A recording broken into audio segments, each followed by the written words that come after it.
Mortem on the body of Colin Hatch is being carried out. OK, Danny Hewson at Full Sutton Jail near York, thank you for joining us tonight. Next tonight, you know, he nearly died 3 times. He injured just about every part of his body and he needed 38 operations to mend his shattered bones. But as you can see, Gary has survived to tell the tale of his biking accident a year ago. Well, in a moment or two, we'll hear from Gary Brennan. But first, our health correspondent, Penny Buston, brings us the story of his fight back from the edge. I had a bleeding on the brain, I had a hole in the back of my head, and then working down 2 broken shoulder blades, my ribs were broken, I had a punctured lung, and my heart took a hard impact. My spine was broken in 3 places. My kidney on this side was completely crushed, my liver was torn, the pelvis was in 5 pieces, my hip was dislocated, and my femur was snapped in 2. My left knee was in 7 pieces, my right knee was in 9 pieces, and my right tibia and fibula were broken in 4 places. Just press on your chest. Is this hurting your ear? Yeah. It's hurting both sides. Feel that. Gary had been revived once. Both paramedics worked on him for the 6-minute airlift to the LGI. In A&E, he had to be resuscitated twice more.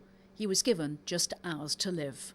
And I seen the yellow coat come to the door, and I opened the door and I just said, "Is he alive?"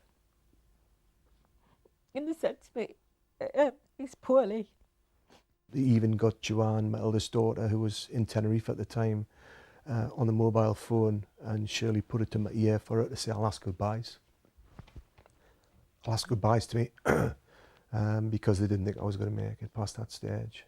And then every day I spoke to the doctors and they said to me, "You need to sit your family down and brace them because today could be the day."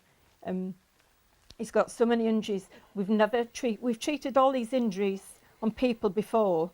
You know, he's not alone with any of them, but we've never had anybody who have had them all that he's got and survived. He was expected to be in hospital for a year, but was out in under 3 months. He's not a miracle, he says, but the medical team at the LGI are. Your tail goes swish and your wheels go round. Giddy up, we're homeward bound. That was cool, wasn't it? Well, that was Gary, surrounded by his grandchildren yesterday, and here he is in our studio now. To watch yourself, to watch those moments when basically your life was slipping away, must be really strange. It is strange, yeah. I mean, just looking now, at the helicopter section especially, you know, and when I was in the ambulance and they were asking me questions, and I don't know anything about it, you know, I mean, just can't remember anything about it at all. You've absolutely defied all the medical experts because they said at least a year, and you nearly died anyway 3 times, and after 3 months you were back at home. Yeah, they said, I mean, surviving was the main thing, but then they said probably a year in hospital, and 82 days later I was out. But that's all down to the care and attention to detail that they took at Leeds General Infirmary, from Professor Jean Otis right the way through to all the hospital staff there.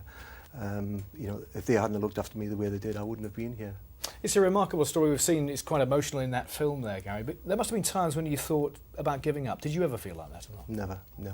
I'm just not built that way at all, no. I just, you know, I've got a strong family bond, been married for 31 years, 4 great children, 3 fantastic grandchildren. You I have know. to say, we're very jealous because we haven't been on an accident and we can't get our leg up. We've been trying it this afternoon as high as that. It takes a bit of work. No, seriously, a lot of physiotherapy. I mean, it must have been agony at times. Yeah, from the start, but if you don't put yourself through it, you'll never get back to full fitness again. I was always a fit person, so I knew I had a long way to go with it, and just determination to get a lot of through people it. would be put off, Gary. They wouldn't dream of getting back on a bike again, but I believe He wants to. you want to. Yeah, why not? You know, I mean, they always say if you fall off a horse, the best thing to do is get back on it. I've been riding bikes for over 40 years and I'd never had an accident until this one. So I suppose that all the years that I haven't had one, it's made up for it with this big one, you know. I know, but it will be very nerve-wracking though when you do that. I know they've said you're not going to have that's your bike. Like, I don't even like to look at it, but I know they've said, you know, 2 wheels. Forget it, Gary. It's going to be 3, isn't it? Well, it's going to be 3 to start with, definitely. You know, it has to. Then 2. Then 2, yeah. Well, initially I'll be back onto 3 wheels, and then I'll get. Gary, it's an amazing story, and I know Cheers. you wanted to come in and tell it to thank the medics and, of course, the wonderful people in the ambulance. Ambulance, yeah. Thank you. Good to see you, Gary. Now, later on.